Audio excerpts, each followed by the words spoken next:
بەڵازان و خۆشەویستانمان لا چاوەریەکەمی بەرنامەکەماندا باز لە بابەتێکی گرنگ دەکەین کە ئێمەی موسڵمان کە پێویستە پابند بین بە کۆمەڵێک بنەمای زۆر گرنگ کە ئاینی پیرۆزی ئیسلام بۆی دیاری کردوین. حتمما هەندێک جار بێ ئاگا یاخود بەهۆی نەزانینمان و دەکەوینە کۆمەڵێک بابەتەوە کۆمەڵێک شتەوە کە لە ژیانی ڕۆژانەماندا لەوانەیە بێ ئاگابین لێ یاخود نەزانین کە ئایا ئەمە گوناهبار دەبین یاخود هیچ خێرێکمان دەست ناکەی لەم بابەتەدا. یەکێک لەو بابەتانە بەشداریکردنی موسڵمانانە لە ئاهەنگەکانی سەری ساڵدا. ئەمە لەم تەورەیەماندا باز لەو دەکەین کە ئایا تاکی موسڵمان دەبێت بەشداری ئەمە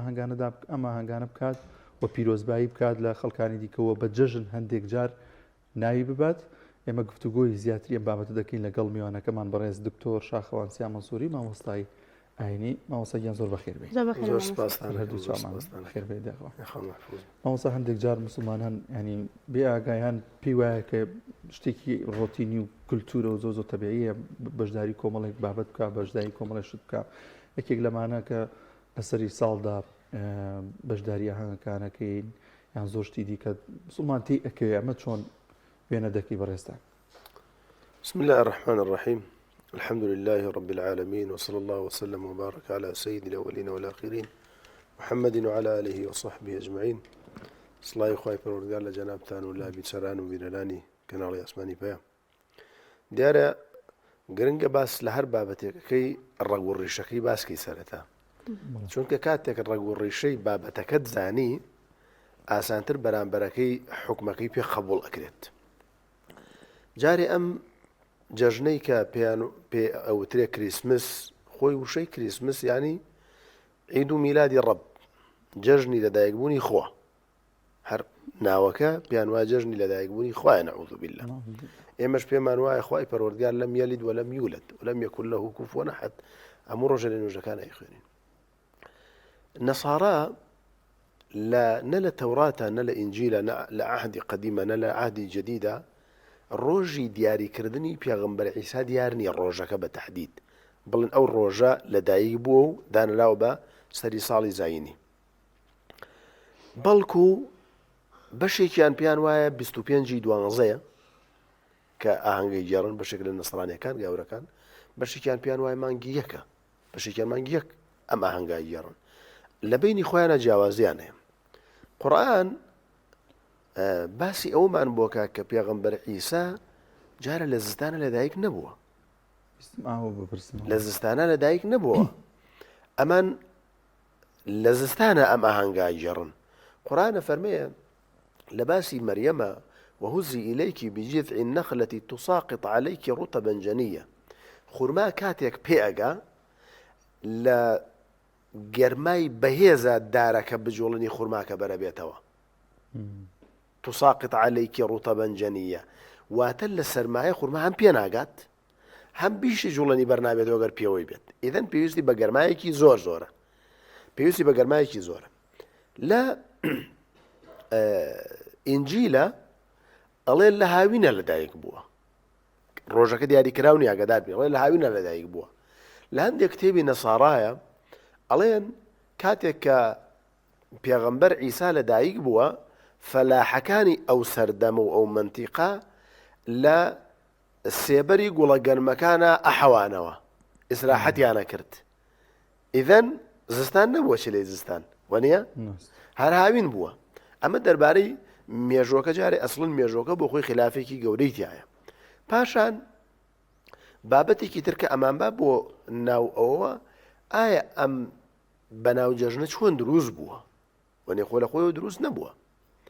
ئەو بە ڕێزانەی خوێنەوارن بچن بخوێنەوە لە مەجمع نیقیە کە لە ساڵی 325 زاینیدا بەستراوە. بۆچی بەستراوە؟ بابەتی زۆر دوور و درێژی تایە. ئەمە ئەو کاتە ڕۆمانیەکان بەشێک لە ڕۆمانیەکان هاتن بوون بە نەسارا، بوون بە مەسیحی، کە بوون بە مەسیحی خۆیان جەژنێکیان نەبوو پیان ئەوت جەژنی پەرستنی خۆریانە پەرست. ئەم جەژنیان هەبوو ڕۆمانەکان. ئەڵێ ڕۆمانەکان بەمەرجەوە بوونە نەسرانی. دوایی کە ڕۆمانەکان بوون بە نەسرانی ئەم جەژنەی خۆیان هەرواز لێ نێنا، ئەم جەژنەی خۆیان واز لێ نێنا، هەر بەردەوام بوو. بۆیە لإنجيلي متاو يوحايا والله أعلم لو دو إنجيلا برشاو مكوتوا عليه يكم كسكان يكم جاركا أم ئاهەنگی سەری ساڵە گێڕدراوە لە ساڵی 335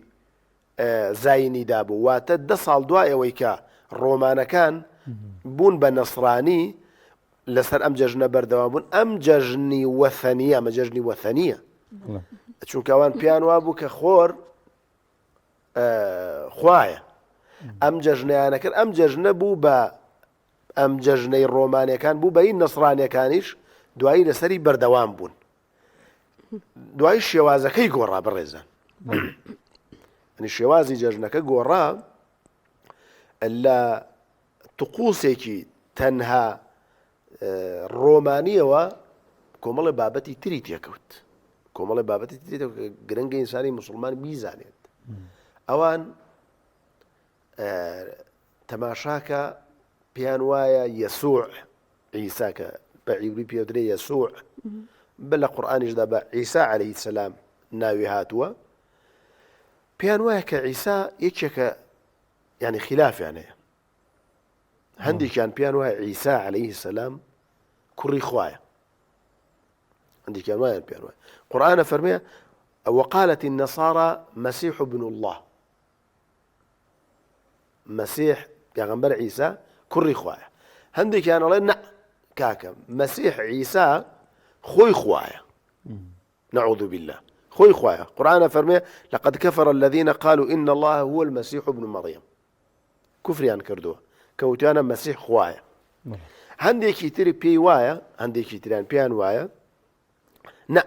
مسيح نخوايا نكري خوايا بلكو تثليثة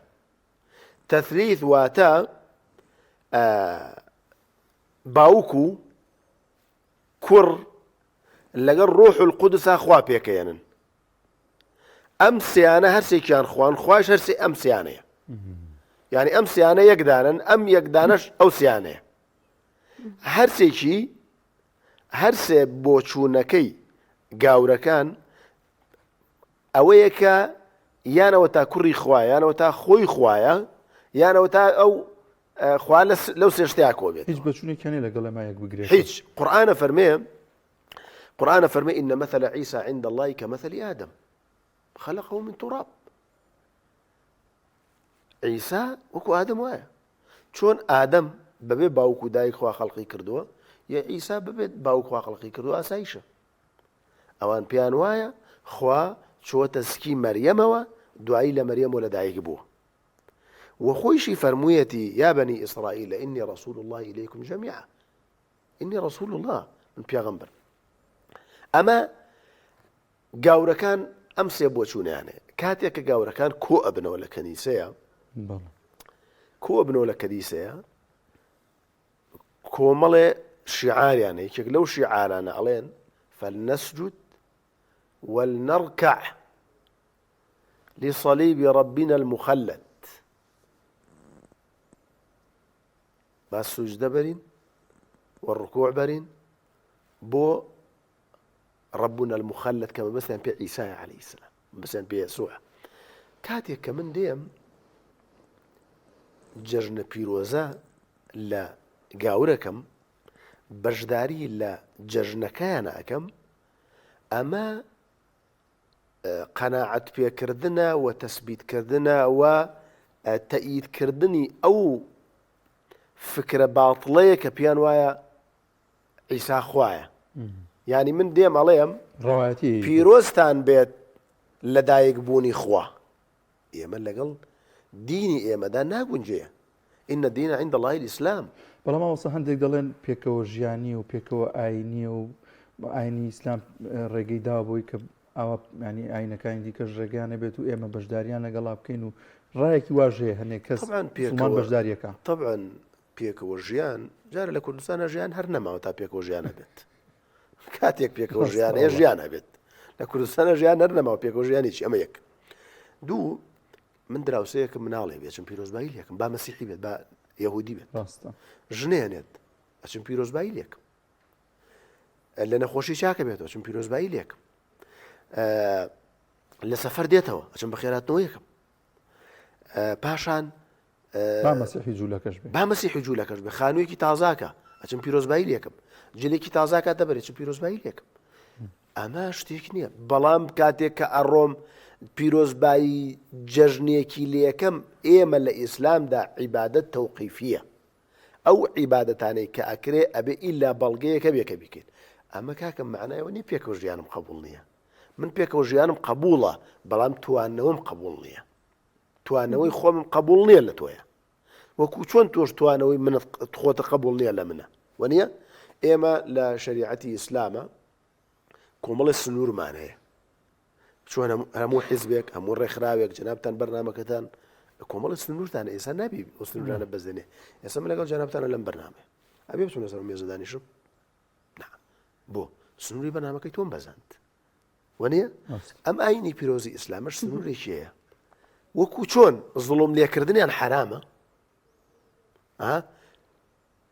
ئازاردانیان حرامە وەنیە ئیسلام باسی کردو پێکەوە ژیان شتێکی مەطلوبە بەڵام لەگەڵ ئەوەدا ئیسلام پێم بەڵێم تۆ بووت نییە جەژنە پیرۆزیان لێ بکەیت و هەروەها لە بەبوونی ئەم جەژنەوە هەدیەیان بۆ بەریت یان بەبوونی ئەم جەژنەوە کە ئەو گوڵوشتە بکڕی کامە بەڕاستی لە شریعەتی ئیسلامدا بەڕێزان ئەو دارەی کە ئەفرۆشرێت ئەو داری کریسمسە کە ئەفرۆشرێت لە شریعەتی ئیسلامە فرۆشتنی حرامە و کڕینیشی حرامە بۆ ئینسانی مسلمان من ڕوو لە مسلمانەکەم من پەیامی خوا بۆ مسلمان باسەکەم بۆیە کڕین و فرۆشتن بەو دارەوە حرامە قورئانە فەرمێ ولا تعاونوا على الإثم والعدوان هاوکاری یەکتری مەکەن لە گوناحە باشە لەوە گوناحتر هەیە کەسێک بڵێ ئەمڕۆ ڕۆژی جەژنی لەدایک بوونی خوایە منش بڵم پیرۆز بێ و دیارێکم بۆ هێناوی باشە مامۆستا هەنێک فستیڤاڵ یاخود هەنێک بوونە کە نزیک ئەبینەوە لە سەری ساڵ و بابەتان ئەنجام ئەدرێت ئایا بەشداریکردن یاخود چوون بۆ ئەو فستیڤاڵانە یاخود ئاهەنگی شەوی سەری ساڵ کە ئەنجام دەدرێت کەسێک کە ئەچێتە دەرەوە بەنیازی بەشداریکردنیش نەبێت بەڵام بچێتە دەرەوە ئایا گوناحبار دەبێت یاخود نابێ ئینسانێک ڕۆتە دەرەوە ئاهەنگێکی گردێت تۆ ڕۆیتە دەرەوە لە بازاردا کەوتنەوە ئاهەنگێکەوە بە سیارا کەوتنەوە ئاهەنگێکە و قەرەباڵقێکەوە گوناحبار نابێ ئینسان بەمانە ئینسان هەندێک شتێکە بە چۆنەڵی بە ویستی خۆی نییە سەل گوێگردن لە گۆرانی حرامەوە نیە گۆرانێکی ناشەرعی مەبەستمە گۆرانی بەسەر ئافرەتابی و بەسەر باڵا و لاشەی ئافرەتابی حرامە بەڵام تۆ ئیشتە پاسێک و گۆرانی لێدرێن ئەو حرام نییەوە تۆ سەماع جیایە لەگەڵ ئیستیماع وانە بە زۆر گوێت پێ بگرن خۆشت گوێ بکەیت ئەمە جیاوازە بۆی ئەمەش بە هەمان شێوەیە جا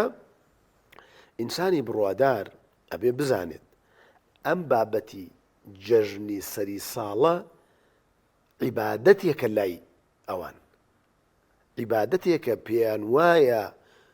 خوا لە دایک بووە کاکە لای ئێمە خوا لە دایک نەبووە لەم یەلید وەلەم یولد وەلەم یەکون لەهو کوفوەن ئەحەد مامۆستا بە ئاشکرا ئەڵێن ئەوان بەڵێ بەڵێ خۆ لە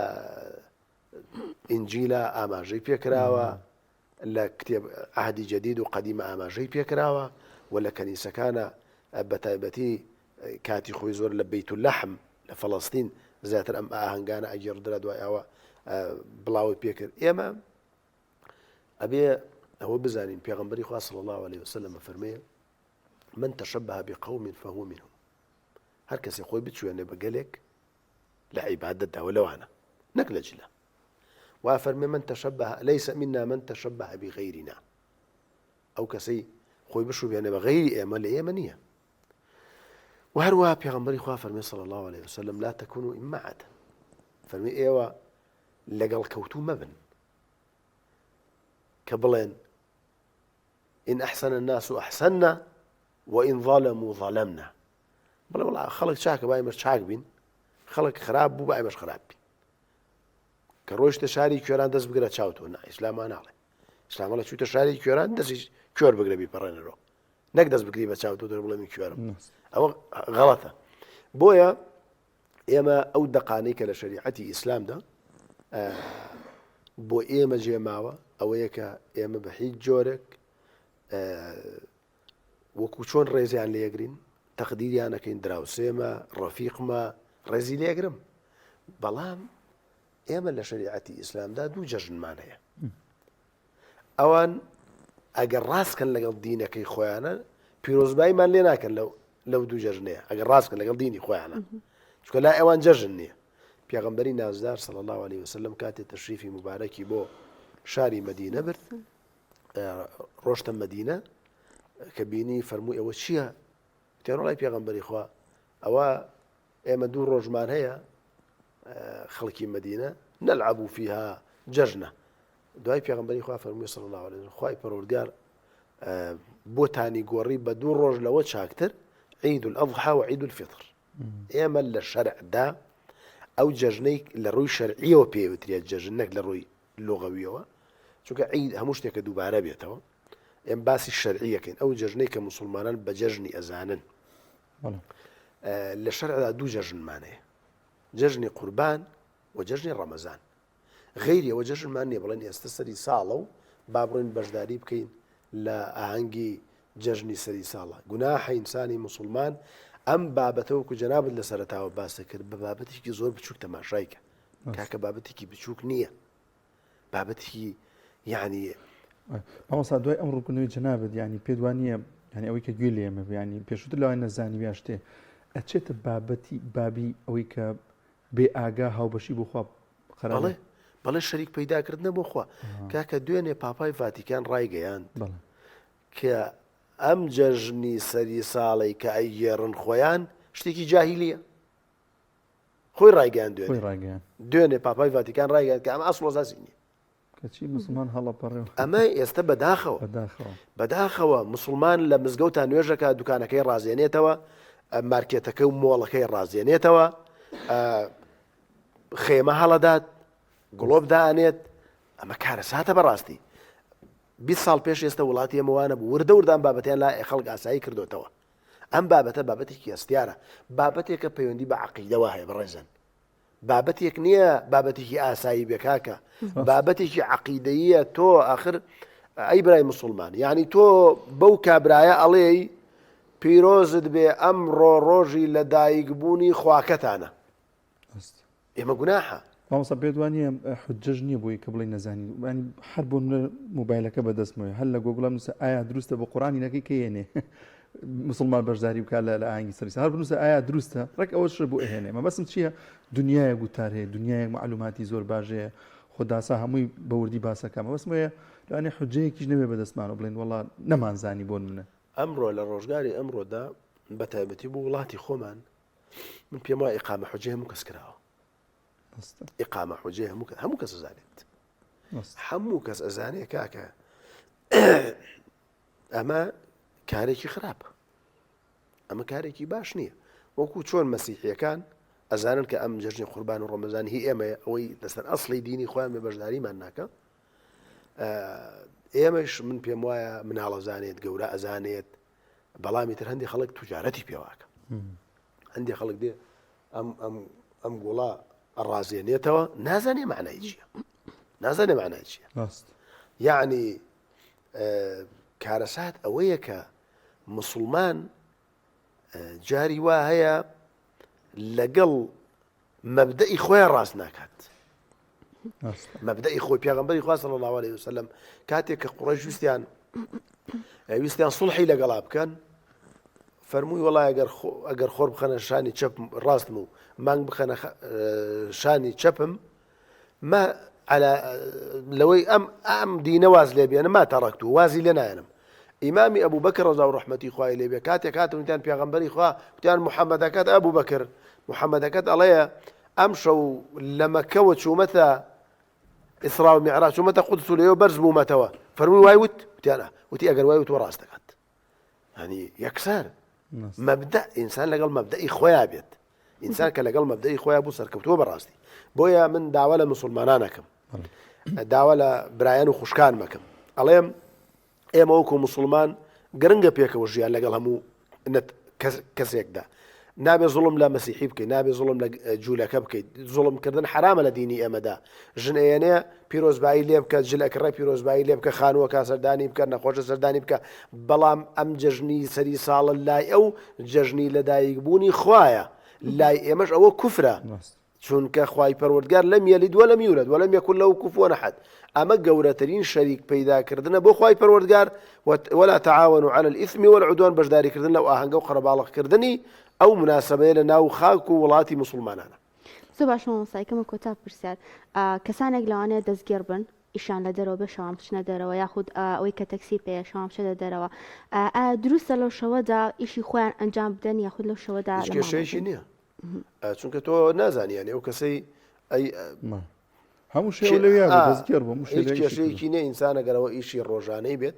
هیچ ئیشکالێکی لە ڕوو شەرعیوتیانە ئینشاءڵڵا. زۆر سپاس دەکەین بەڕێز دکتۆر شاخەوان سیامەسووری مامۆستای ئاینیە خوا بەخێر بی خۆی گەورە پاداشە باتەوە.